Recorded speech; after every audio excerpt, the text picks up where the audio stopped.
Want to connect Google Sheets to Make.com and automate your spreadsheets without writing a single line of code? Let me show you how to do it step by step, fast and easy. First, log into Make.com and click Create a new scenario. In the module search, type of Google Sheets. If you want to pull in data from a spreadsheet to trigger automation, you choose wash rows.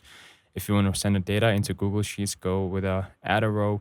You can also update or search rows. It all depends on what you are trying to build.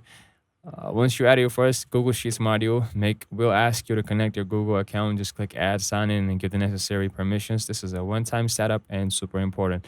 It lets Make read and write data from your sheets securely. After your account is connected, you'll be able to select the specific spreadsheet and worksheet you want to work with. Make will automatically fetch the headers from your sheet so you can map each field accurately later on.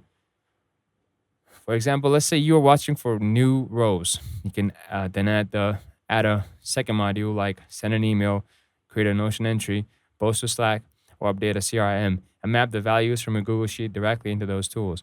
Want to go the other way and write data into Sheets? No problem. Just start with another app like a webhook or Typeform, then use the add row module to send that incoming data into your spreadsheets in real time. Before you go live, always click run once to test the entire flow. If the data moves through as expected, hit activate.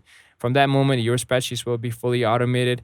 Google Sheets plus Make.com is a powerful combo for organizing, processing, and syncing data between your tools automatically. If this walkthrough helped, leave a like, drop a comment if you need help with your own scenario, and don't forget to subscribe for more no code tutorials like this one.